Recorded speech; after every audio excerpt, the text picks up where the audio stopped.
Bismillahirrahmanirrahim. Innal hamdalillah nahmaduhu wa nasta'inuhu wa nastaghfiruh wa na'udzu billahi min shururi anfusina wa min sayyiati a'malina. Man yahdihillahu fala mudhillalah wa man yudlilhu fala hadiyalah. Wa asyhadu an la ilaha illallah wahdahu la syarikalah wa asyhadu anna Muhammadan 'abduhu wa rasuluh. Amma ba'd. Rabbi shrah li sadri wa yassir li amri wahlul 'uqdatam min lisani yafqahu qawli. Rabbi zidni ilma warzuqni fahma. Allahumma inna nas'aluka ilman nafi'a wa rizqan thayyiba wa amalan mutaqabbala. Assalamualaikum warahmatullahi wabarakatuh. Apa khabar jemaah kita di Masjid An-Naim pada malam ini? Saya harap semua dalam keadaan yang sihat sejahtera hendaknya. Dan bagaimana kita? Sudah bersedia untuk ikuti sambungan perbincangan kitab kita, iaitu kitab Wiqayatul Insan. Bagaimana untuk kita mendinding, membenteng diri kita daripada gangguan jin dan syaitan. Dan Alhamdulillah, pada malam ini kita akan masuk pada satu lagi topik berkenaan dengan benteng ghaib. Masih lagi bincangkan tentang benteng ghaib. Dan jika pada perbincangan kita yang minggu lepas kita bincangkan tentang bagaimana kita mendinding diri daripada gangguan jin dan syaitan dengan doa, dan pada malam ini kita akan masuk kepada satu lagi perbincangan benteng ghaib dengan kita membenteng diri dengan membaca basmalah. Apa maksud basmalah? Basmalah di sini maksudnya ialah Bismillah, Bismillahirrahmanirrahim, yang mana perbincangannya terdapat di muka surat 493. Baik, di situ ada sebuah riwayat yang ditampilkan kepada kita untuk menunjukkan betapa Bismillah ataupun ucapan Bismillah memiliki keutamaannya untuk kita membenteng diri dari gangguan jin dan syaitan. Di sini kalau kita rujuk dalam riwayat yang ada dalam kitab, di sini saya rujuk dalam, kita rujuk pada lafaz dalam bahasa Arabnya, yang mana Nabi SAW ada melarang seorang lelaki agar dia tidak mencela syaitan. Apakah riwayatnya? Baik, kita lihat di sini.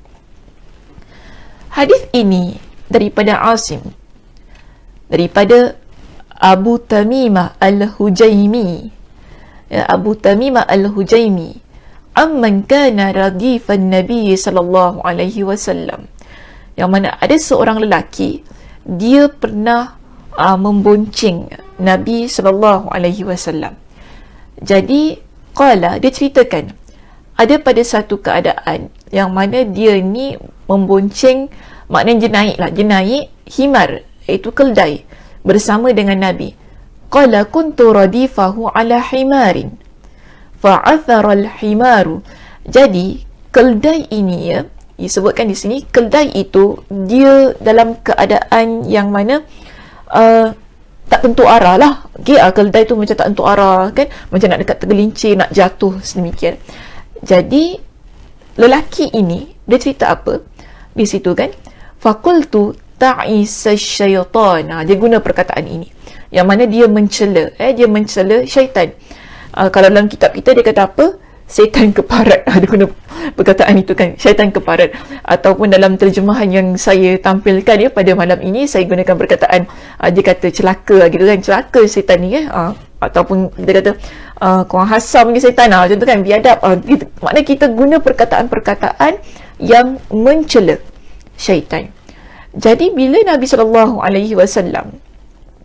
mendengar apa yang diucapkan oleh lelaki itu, Nabi kata begini kepada dia, faqala lin Nabi SAW, la taqul ta'isa syaitan, jangan engkau ucapkan perkataan yang mencela syaitan.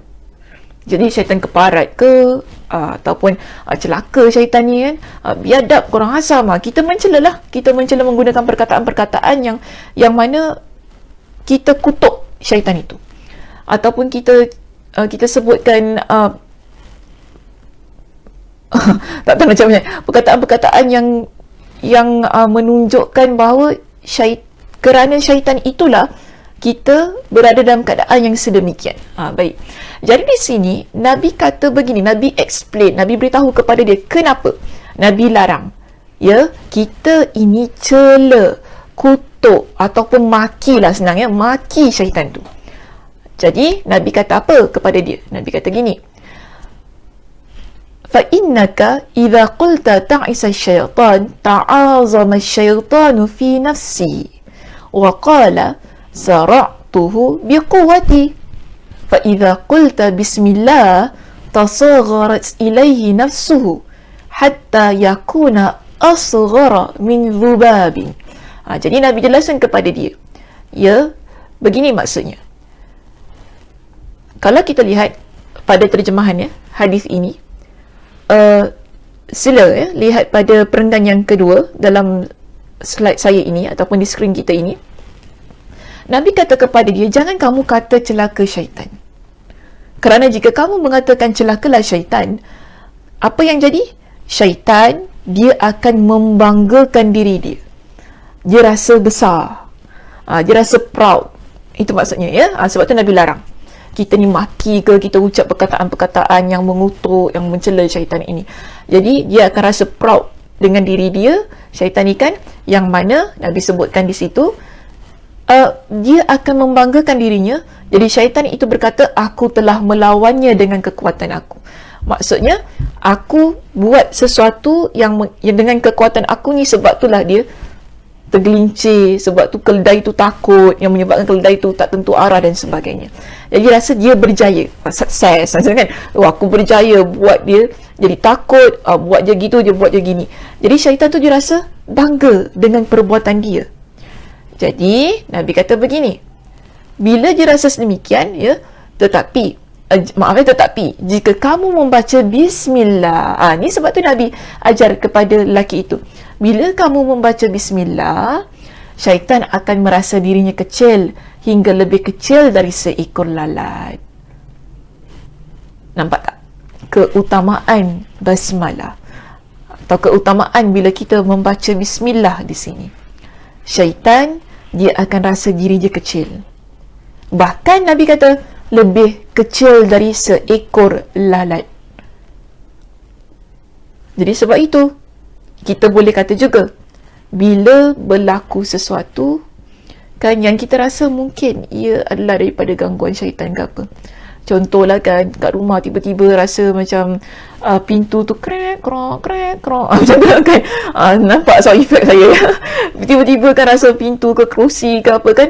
Kita jangan kata ucapan-ucapan yang memaki, ucapan-ucapan yang mengutuk syaitan itu. Antara ungkapan ataupun ucapan yang boleh kita ucapkan untuk menjadikan dia rasa diri dia kecil ialah kita ucap bismillah.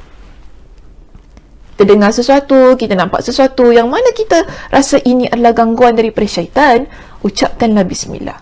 Syaitan itu dia akan rasa kecil, lebih kecil daripada lalat tu kan, yang akhirnya menyebabkan dia rasa takut, dia akan pergi. InsyaAllah. Yakin. Ya, yakin dengan ungkapan kata yang mana ada nama Allah. Sebab dia adalah makhluk Allah. Allah ciptakan dia. Jadi, bila kita sebut nama ataupun kita ucap nama yang menciptakan dia, iaitu Tuhan yang menciptakan dia, pasti dia akan rasa takut dan dia akan pergi. InsyaAllah. Okey, baik. Ada sebuah keadaan lain yang Nabi SAW ceritakan kepada kita. Maknanya di sini kita dah habis settlekan tentang kisah yang mana syaitan itu dia akan jadi besar, dia akan rasa proud dengan diri dia kan, yang mana bagaimana kita ni nak kecilkan diri syaitan itu ialah dengan mengucapkan dengan ucapan bismillah. Jadi ada satu keadaan yang ingin saya sebutkan di sini. Hadis ini tidak ada dalam kitab kita, tapi saya nak tampilkan sebagai satu penambahan kepada keutamaan yang ada pada ucapan basmalah itu, bismillahirrahmanirrahim. Jadi di sini ada satu kisah yang mana Nabi SAW sebutkan.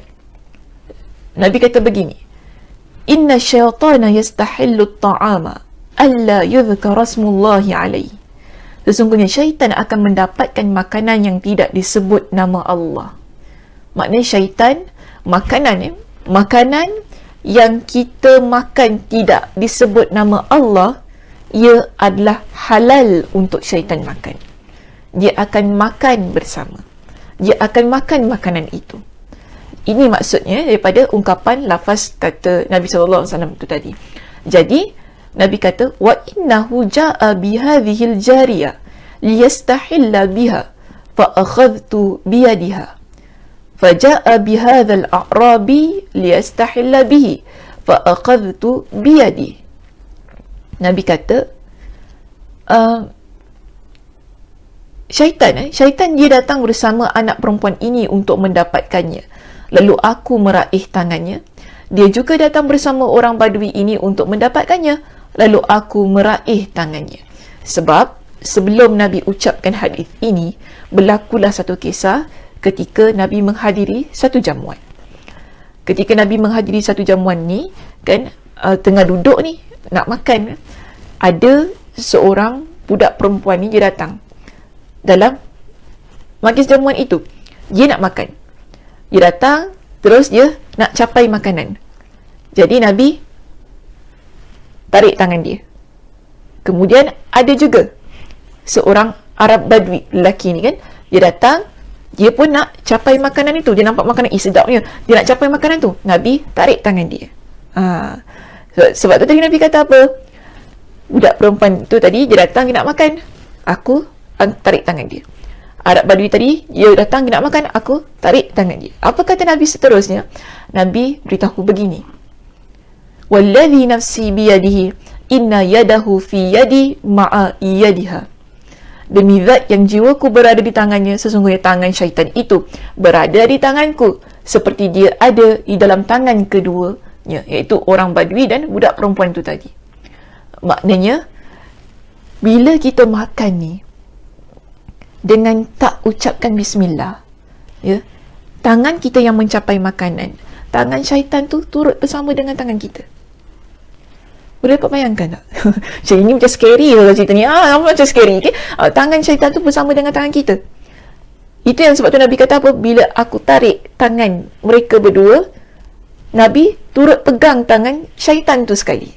Begitu keadaannya. Ini, ya, bila kita makan, tak baca bismillah, syaitan tu akan sama-sama.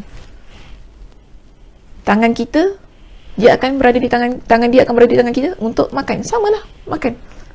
Sama dengan kita. Jadi penting untuk menghindarkan diri kita daripada syaitan itu tadi, terutamanya masa kita tengah makan ni lah kan, kes tengah makan ni, kita baca bismillah. Jadi dia tak duduk dekat dengan kita. Dan makanan itu tidak halal untuk dia. Sebab begini, cuba lihat pada muka surat 493 kita. Ada satu riwayat kan yang ditampilkan di perenggan yang kedua di muka surat 493. Disebutkan tentang satu riwayat daripada Umayyah bin Makhshi radhiyallahu anhu, yang dia berkata, tapi riwayat ini dhaif, sebab tu saya tak tampilkan di skrin saya. Namun saya kuatkan riwayat yang dhaif ini dengan bukan nak kuatkan lah, kita tampilkan satu riwayat yang lebih sahih lah, ya, hadis riwayat Imam Muslim berkenaan dengan syaitan makan bersama bila orang tidak membaca bismillah. Jadi dalam riwayat ini juga menunjukkan kes yang sama, cuma riwayat yang dhaif. Dan kebiasaannya lah, saya lebih suka, ya, menggunakan hadis-hadis yang lebih sahih ketika kita nak membincangkan sesuatu, lebih-lebih lagi berkaitan dengan apa yang ditampilkan oleh Nabi SAW dalam kehidupan baginda. Dan dalam hadis yang dhaif ini, dalam riwayat yang dhaif ini dikatakan bahawa ketika Rasulullah SAW sedang makan, ada seorang lelaki yang makan, dia tidak membaca bismillah. Lelaki ini tidak membaca bismillah hingga makanan yang tersisa hanyalah satu suap saja. Jadi tinggal satu suap ni nak makan. Ya, lelaki itu nak makan. Ketika dia mahu menelannya, dia mengucapkan dengan nama Allah pada awal dan akhirnya. Bismillahi awwalu wa akhiruhu. Maka Nabi bismillahi awwalahi wa akhirahi. Ya. Sebagaimana ada riwayat di bawah itu, ya. Kemudian apa yang berlaku? Maka Nabi SAW pun ketawa bila Nabi SAW melihat keadaan itu, kerana sebelum dia mengucapkan bismillah tadi, syaitan ikut makan bersamanya. Jadi riwayat tadi, yang hadis riwayat Imam Muslim, ia menunjukkan kepada kita, begitu juga bila kita makan tidak baca bismillah, syaitan itu akan makan bersama kita. Tapi Nabi kata apa? Ketika dia menyebut nama Allah, syaitan itu muntah. Syaitan itu memuntahkan makanan dia. Itu tadi. Sebab makanan itu dia tak boleh makan. Apabila kita makan, dengan mengucapkan bismillah. Jadi, ya, antara cara untuk kita membenteng diri kita ini semasa kita makan ataupun dengan ungkapan kata bismillah itu ialah, ya, ada sebuah riwayat daripada Aisyah radhiyallahu anha yang menjelaskan kepada kita. Qala idza akala ahadukum falyadhkur ismallahi ta'ala. Apabila salah seorang di antara kalian makan, ini Nabi ajar kepada kita, ya. Nabi kata, maka hendaknya dia menyebut nama Allah Ta'ala, maksudnya ucapkan bismillah. Tapi bagaimana kalau kita lupa?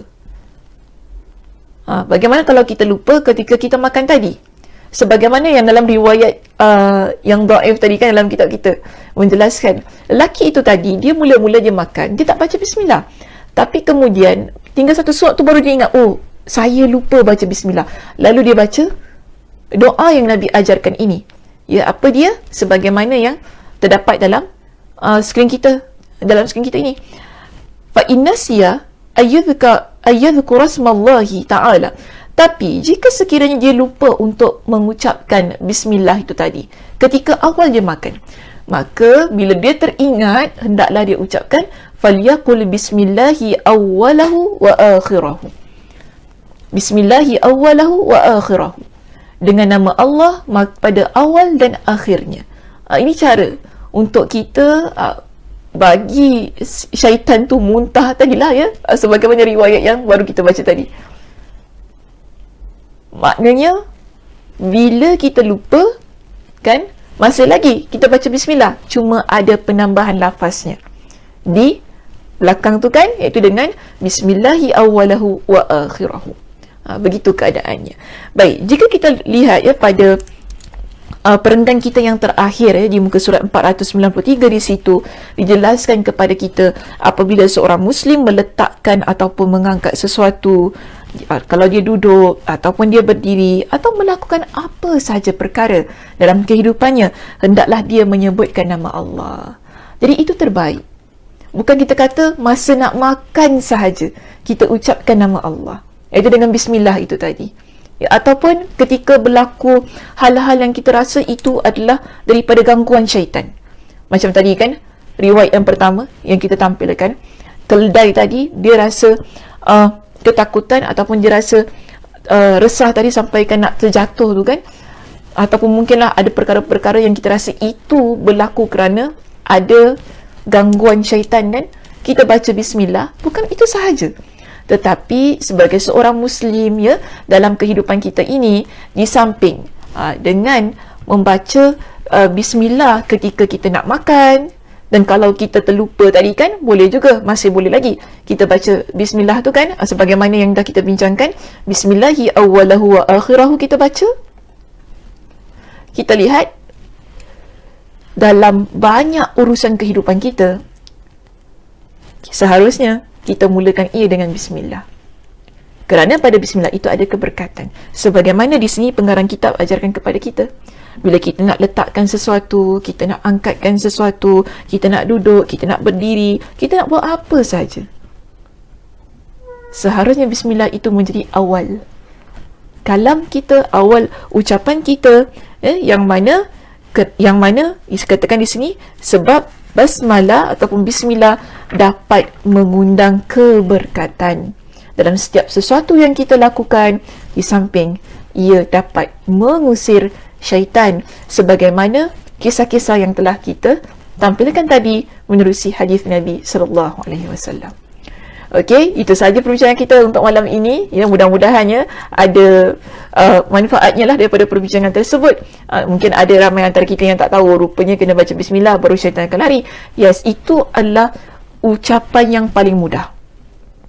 Kalau kita kata, oh saya ni takut kan kalau nampak hantu ke apa kan, okey lah. Tapi sekurang-kurangnya, kalau kita dapat lantunkan bismillah, itu juga adalah satu ungkapan kata yang sudah kuat untuk menghalau perkara-perkara gaib ini dari tempat kita ataupun yang mengganggu kita. Okey, saya harap mudah-mudahan perbincangan kita pada malam ini walaupun ringkas dapat kita amalkan dan menjadi satu perkara yang memberi manfaat dalam kehidupan kita. Saya tutup kuliah kita pada malam ini dengan tasbih kafarah. Subhanakallahumma wa bihamdika asyhadu an la ilaha illa anta astaghfiruka wa atubu ilaik. Assalamualaikum warahmatullahi wabarakatuh.